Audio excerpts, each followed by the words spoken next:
So, good afternoon. So, I feel really honored and pleased to share this dice with the stage with distinguished researchers, scholars, our Guruji, Professor Pema Tenzinji, my colleagues, students. I feel a little overwhelmed by the vocabulary being used in this conference. Since morning, manuscriptology, Pandulipya, Shastra, the word right in front of you also.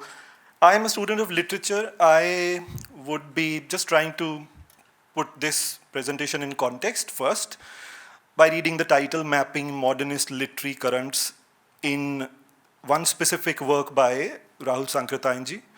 And I would have this very humble attempt to look at the scope of world literature if we can use that category for Rahulji. And specifically with respect to this work, Ghumakkad Shastra.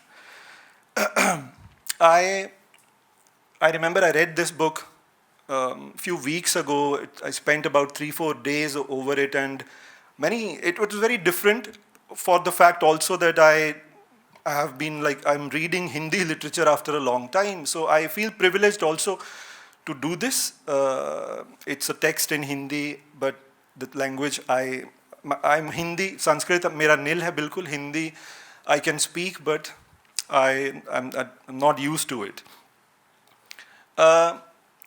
So since I say being a student of literature, the text and the textuality, the textual mapping of the book, Ghumakkad Shastra, is my attempt, in the sense that there are many points at which I believe the reader must stop,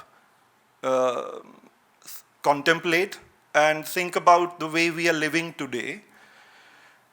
I know that my Hindi colleagues are aware of the word Ghumakkad and may have the understanding of the term much better than me, but would I dare ask them to consider again, what is Ghumakkad exactly?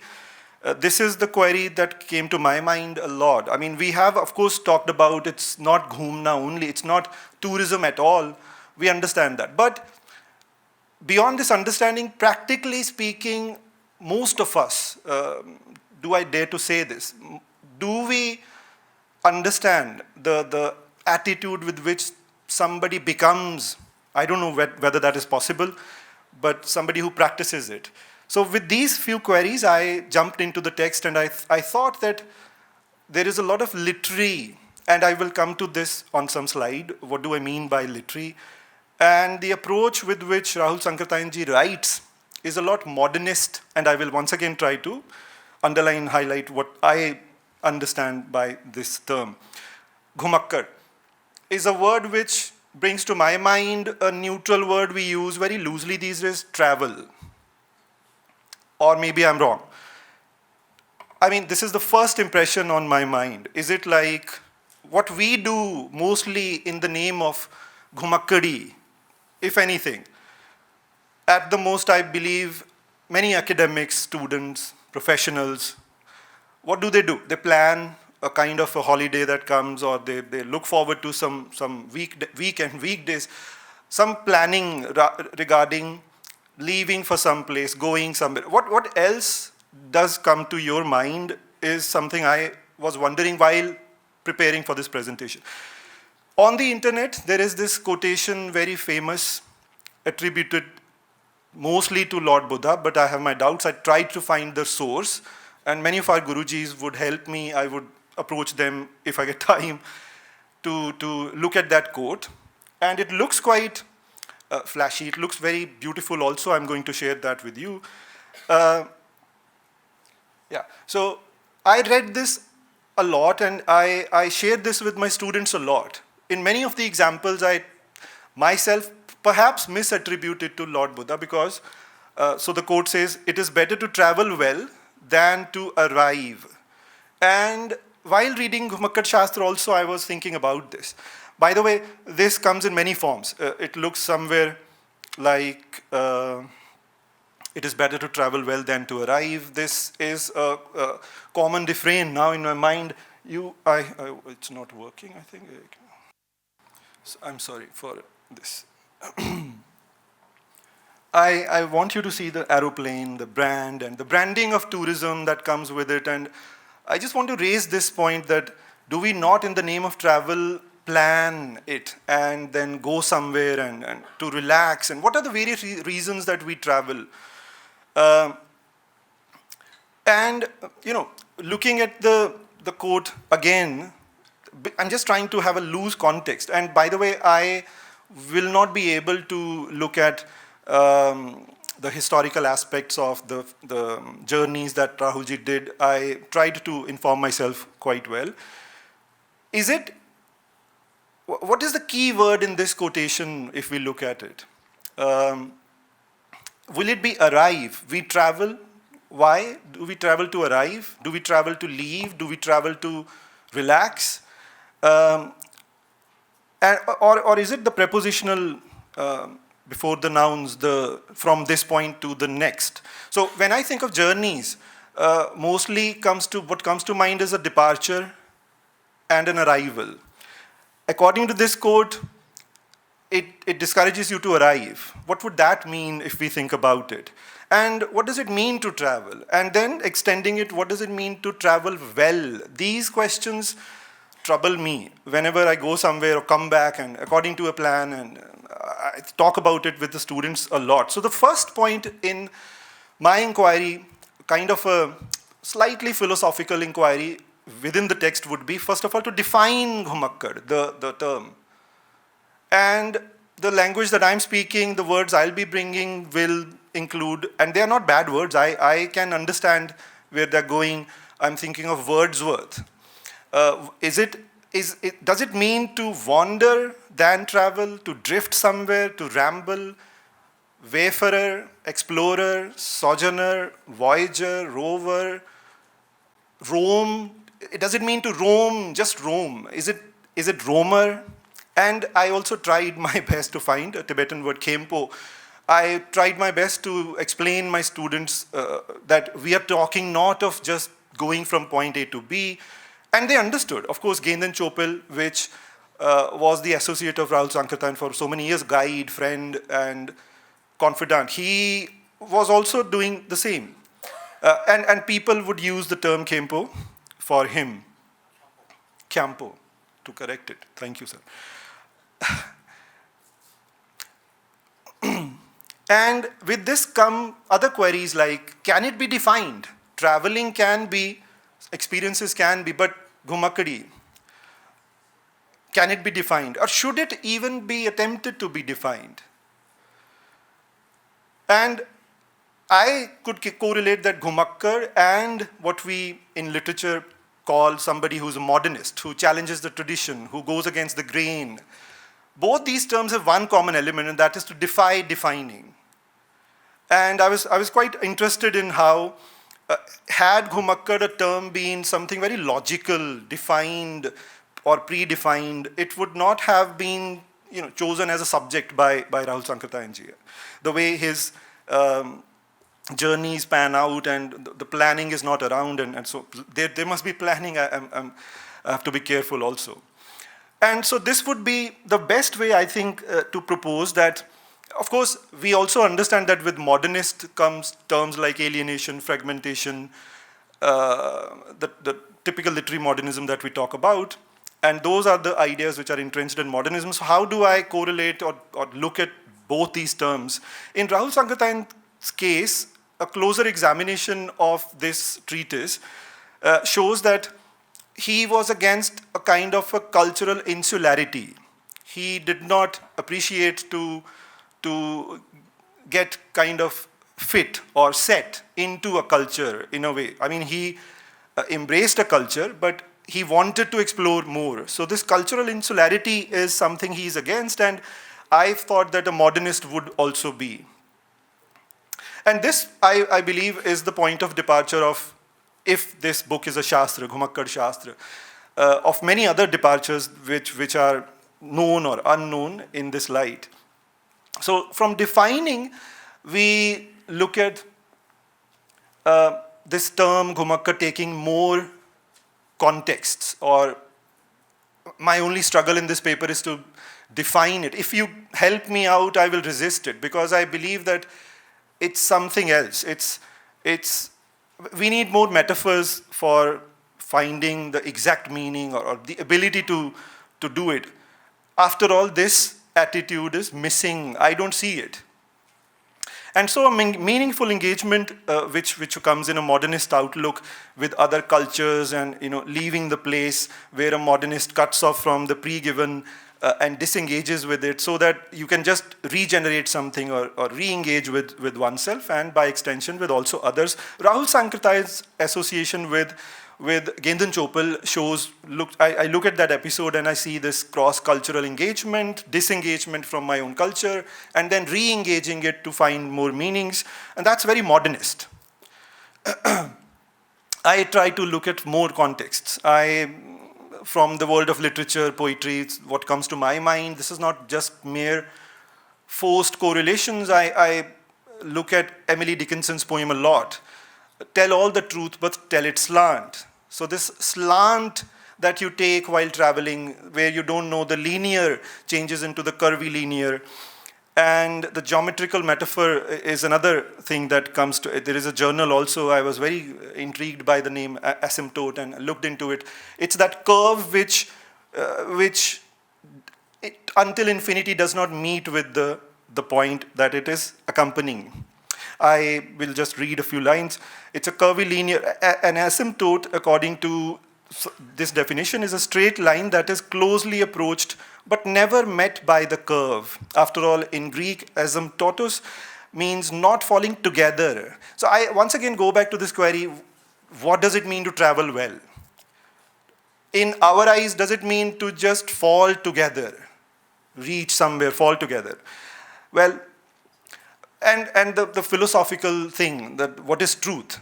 Why tell it slant? Some of my students would say that, Guruji, ghuma phira ke baat karna, does it mean this?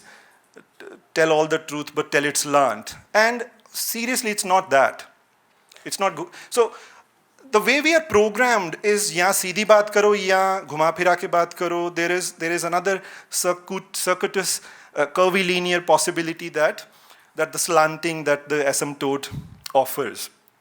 After all, Emily Dickinson says, success in circuit lies. So while I did notice this breaking of the linearity, which is typical modernism, by the way, good modernism, in Ghumakkad Shastra as well. As I said, that this presentation would be a mapping of various points. So slowly I will take you towards some chapters.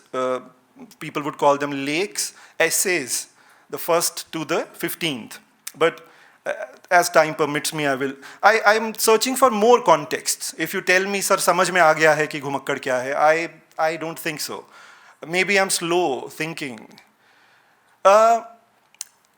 From the book also, we look at literary metaphors, the figuratives of the texts, where Rahulji uses many examples. One which I really liked, as ma'am also was mentioning, the morning frog in the well.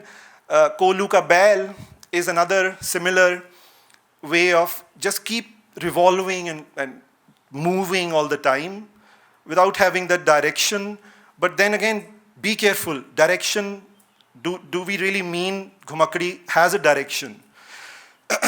I just want to explore this. I want to problematize the idea of Ghumakkadi. And I find this use of satire in this, he almost chides the reader in a way. I will struggle to use the Hindi ka words, but the Kolu ka bail, mat bano, would be examples that come to my mind.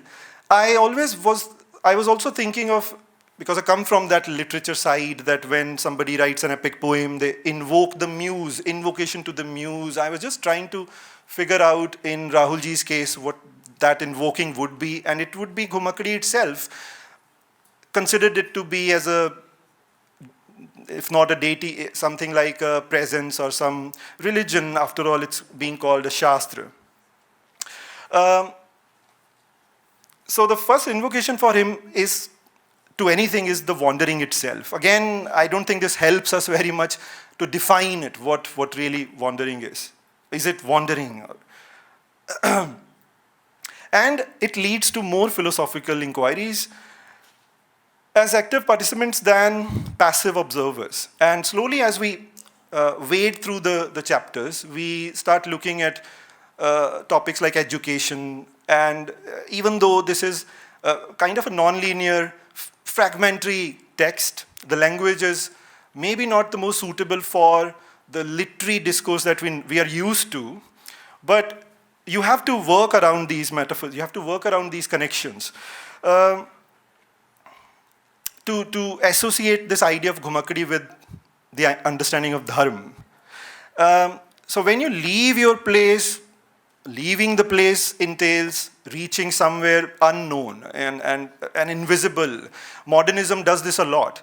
In fact, what is literary is something I will come to a little later, is to find out are we looking at leaves really? I'll come to that. So in some of the earlier chapters or essays, Rahulji mentions the religious Ghumakkad, to which I will come a little later. And this is also interesting that some of the early examples that we find in the book tell us, he tells the reader that he himself had to overcome almost treacherous problems on the way. If I'm not wrong, it took him 1.5 years to reach Tibet the first time from Sri Lanka. I may be wrong in the age of the internet, but on the way he has to cross boundaries and these barriers. What do we call them? Again, what does it mean to travel well for Rahul Ji at the time when he must have decided he would go to Tibet? So the British, the Nepalese, and the Tibetan borders were all hindrances, and their respective authorities would. I come to now, and I don't think if I may be able to connect this, but somewhere in the book, and this is where I want to try to underline what's modernist about Ghumakkadi. If you look at some ideas that he gives, some precepts, education, religion, gender, and we'll go there one by one. But if you look at education, Rahulji he doesn't believe in this organized way of studying as we are trying or providing to our students. He would say that education should be a vocation, whether you join something or learn on your own. And always, you must have some uddesha in mind associated with this idea that you're learning not just data and knowledge, but you're also imbibing arts, music, farming, instruments, practical ideas. These qualities for him were essential elements that connect with others, other communities. So once again, I want to take you back to that. What does it mean to travel well? Would it mean that when you travel, you learn on the way, or whatever you learn, apply it somewhere? I wonder.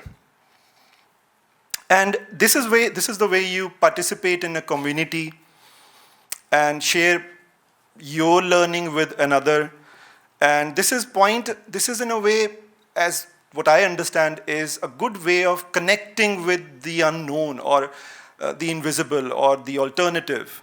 So this practical vocational idea of education is very progressive / modernist for me, going against the grain of the age-specific hierarchical education or the graded kind of education that he rather would emphasize learning of multiple languages. We have to consider why and think about all the theories that come out of linguists, that if you want your child to learn languages, start early, even if you want to.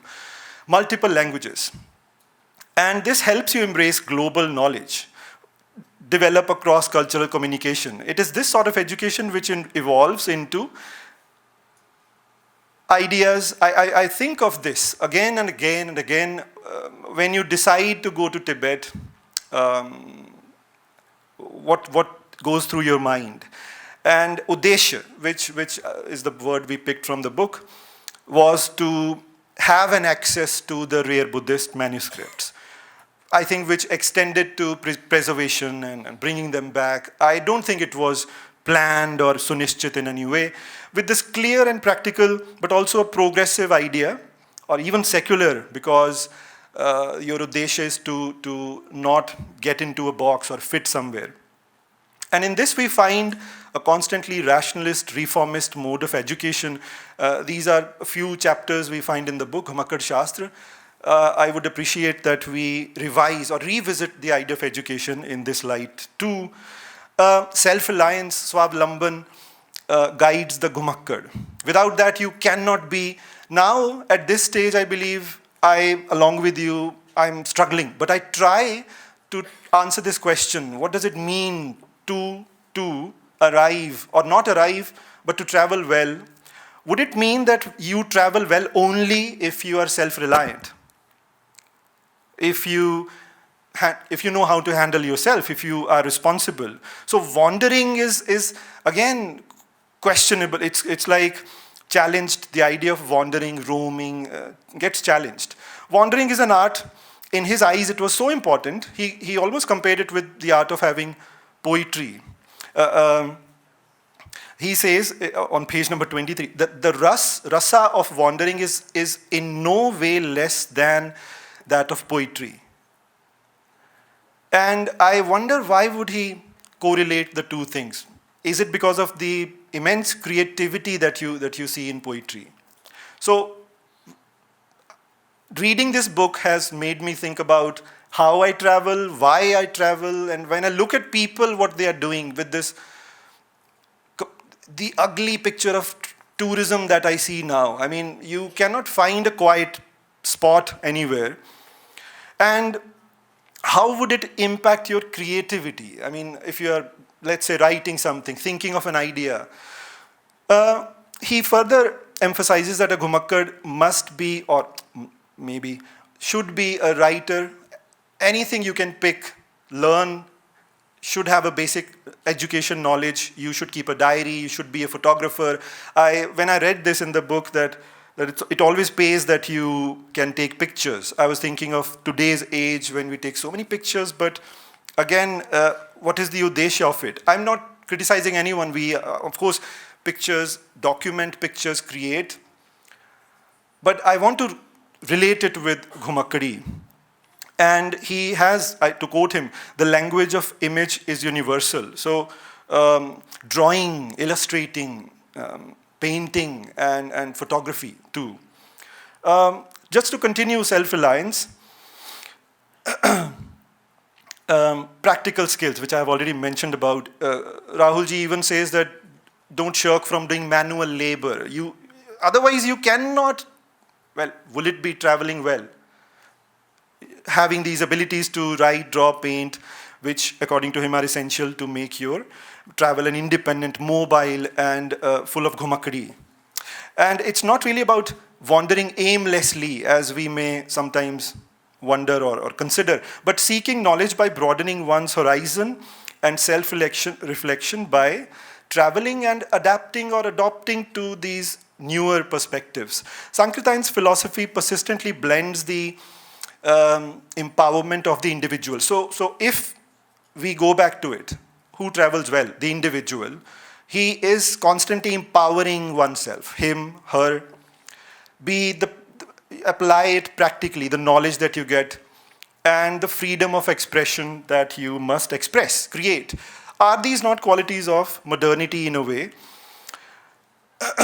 When you travel, Ghumakkad or Ghumakkadi gets another context. You constantly represent or present the always available things which we miss out, which we don't see. It's such a philosophically challenging thing, seeing and visualizing and perceiving. So, as I understand it, Ghumakkad Shastra establishes this connection of travel or wander, but wander essentially to present the ubiquitous hidden. How do you do that?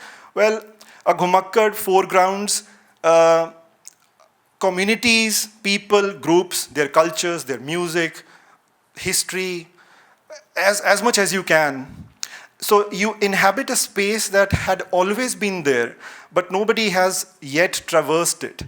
Maybe some people have, but you don't feel it. What is the use of it?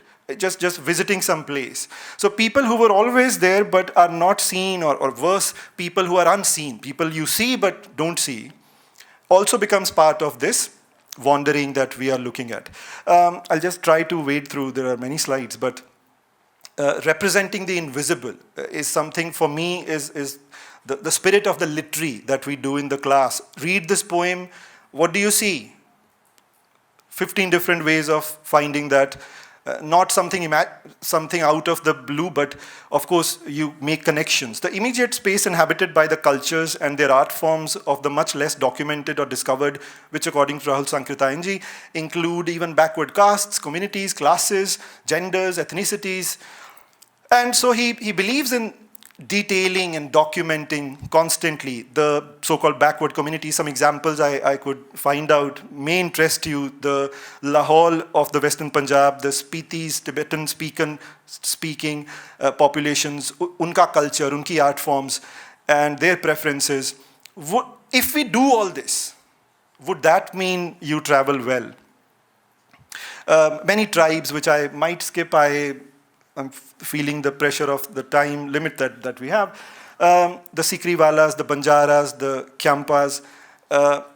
It is these communities, according to Rahul Sankrityayan, that inspire or teach to gain this Ghumakkad, the ras, the creative power, the poetry, something maybe something that Pushkin was doing in some of his poems. And thus the modernist idea of making it new correlates with Ghumakkad too, inspires the Ghumakkad poet. If there is a poet who is a Ghumakkad, would always make it new, wouldn't he, wouldn't she?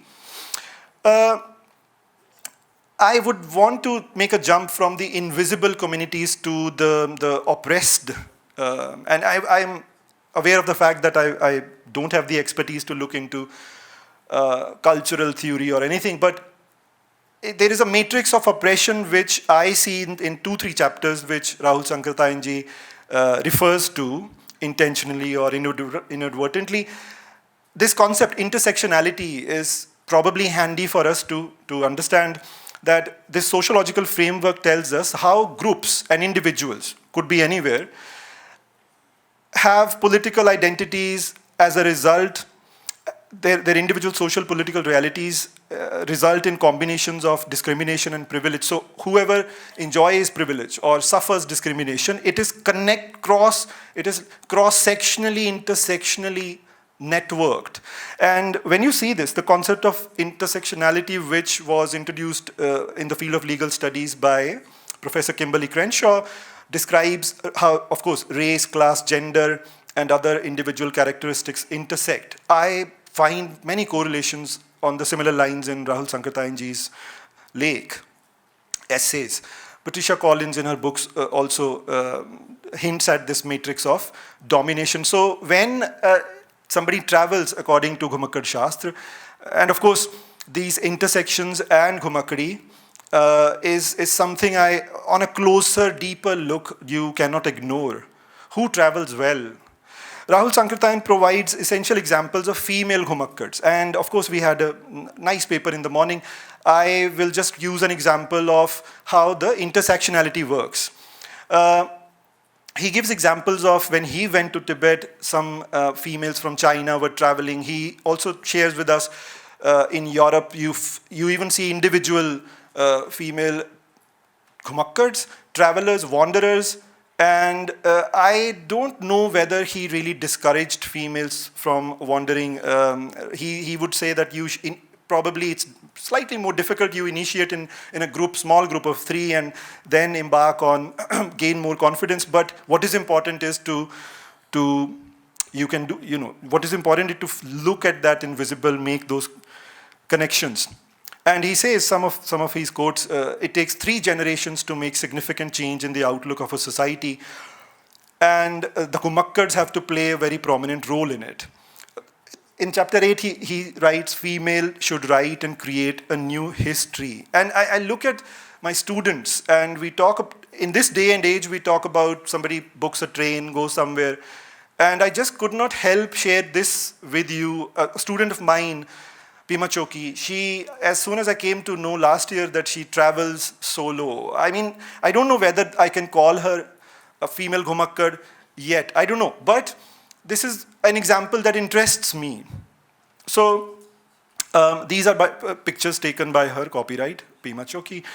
I don't know what places are these, but I want to know. I want to know what is that attitude with which she goes alone, and why, after all, to see what. And in one of the answers, she was saying that there are some small Tibetan settlements in Sikkim and other places. She was always looking forward to go there. And so she wanders solo, and I really want to, I feel that I start to see something. Who travels well? And she tells me that, she shares this with me, that she doesn't not only travels solo, but she wants to make it cheap. And these are her own ideas, come from somewhere. So that matrix of intersectionality takes me to the ideas that Rahulji proposes, the female Ghumakkad, the religious Ghumakkad on which I mentioned earlier. In the modernist framework, gender, religion, ethnicity were seen not as fixed categories, but as fluid, contested, dynamic aspects of human identity. And in Rahul Sankrityayan's view, a Ghumakkad does not look down upon religion, especially when in almost all religions you have their stalwarts of every religion come, or had been Ghumakkads themselves. He gives you many examples of Nanak and Dayanand and Jesus, and the list is long. And he even mentions the atheist Ghumakkad wanderer is also welcome to make the excursions and move forward. As I move towards the end, not really, but I want to also look at a very significant chapter where Rahul Sankrityayan looks at, underscoring the literary that I find in this book. The literary modernism we know is steeped in experimentation in language, fragmentation, and narrative structures. However, the literary in a travel manual gets underlined by the spirit of interdisciplinarity that it imbibes. Multiple arts and crafts, writing, drawing, music, labor, as we mentioned earlier. The traveler wanderer's sensibility that is motivated by knowledge and the practice of arts, fine arts, is a sign of that literary stance that we were talking about. For what is it that we call literary? If my limited understanding informs me, it is the capacity, it is, if not the capacity to see what you can't see, like the example of the poem, that is to imagine one's wandering in terms of a creative aesthetic experience, which is the sign of the presence of the literary. Some examples, he would go to Kham region and say that you always carry the flute with you and try to play it in a totally unknown place. It does something to you. You create something and you connect, you attract people, and you start seeing what was not there. Uses this as a device in creating something new. So I would perhaps skip a little in one very important chapter called Pen and Paintbrush. Rahulji, and this is where the literary modernism the idea, I was convinced I'm going to work on this, and maybe also in future. Sankrityayan argues that the unemployed human mind is like the loaded shutter-shut camera, and we have the capacity to use it. A series of instances of this literary productive mind from our history he gives, from Ashwaghosh, who employed their minds to produce epics like Buddha Charita, known for, and then of course Kalidasa and the Kashmiri scholar Kumarji, Valmiki ji, Tagore himself, the modernist. One aspect I was looking at while reading the book was, okay, I'll take 2 minutes, okay. All right, so I had to bring you to William Wordsworth. I had to. This final stanza from the poem, I Wandered Lonely as a Cloud, gives me further encouragement in believing that the way I am looking at Ghumakkad, it's still not clear. goes in this direction, that you explore, you wander without any condition. And whatever comes, experience it, record it, document it, write about it, create it, connect with people as long as you can. And then this final stanza comes in the poem. I am just trying to correlate. I am quoting, "For oft when on a couch I lie," think of this, somebody traveled somewhere, is tired, and then lying on the couch. When on my couch I lie, in vacant or in pensive mood, they flash upon that inward eye, which is the bliss of solitude. So, having imagined the unimagined, having experienced something which you only understand when you unconditionally set foot somewhere, without this plan and without conditions, makes you enabled to experience when you need it, in the vacancy of the pensive mood you have, something flashing upon your mind's eye that gives you the sense of something created. I was reading this chapter and I thought I'll just screenshot it. बंधी हुई लेखनी को खोलने का काम यदि घुमक्कड़ी नहीं कर सकती तो कोई दूसरा नहीं कर सकता. I was fixated on this sentence. बंधी हुई लेखनी. And is this not indication towards free verse? And Wordsworth से शुरू हो गया वो.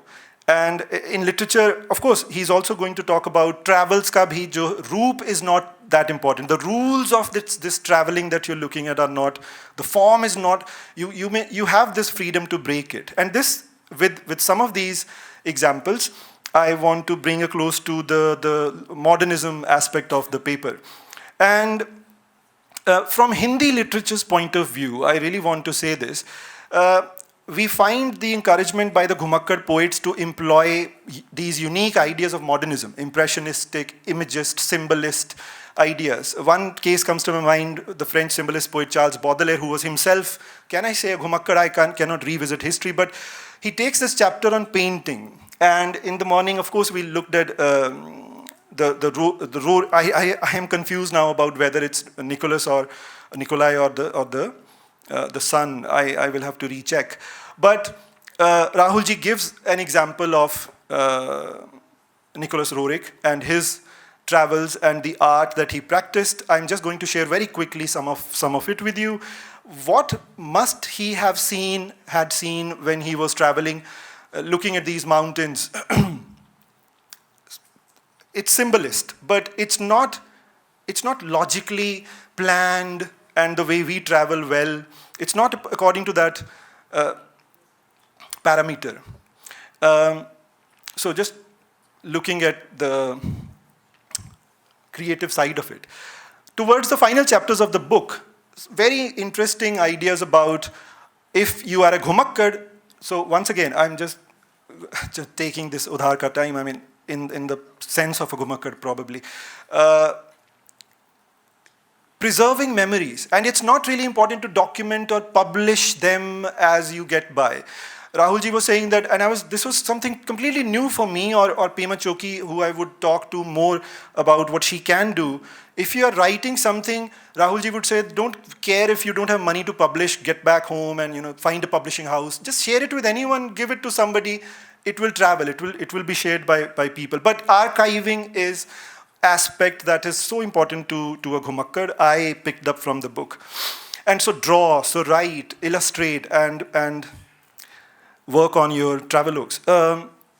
I'm skipping. Of course, Madam also mentioned this, the idea of aimlessness. Of course, we have mentioned Uddeshya, but it doesn't work so simply that you can have an Uddeshya, go reach a point, or you be aimless. I think it's somewhere in the middle. Every person carries an environment with him or her. Whoever comes in contact gets influenced. This is a quote from the book.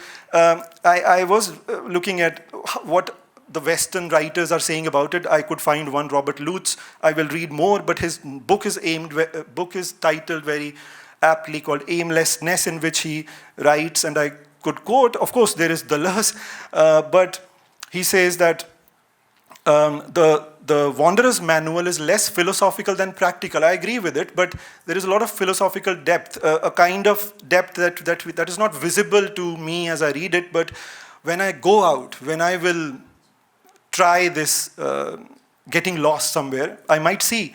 And Ghumakkad Shastra is a manual on nomadism in the real sense of the word. I mean, the practical side of what we were referring to.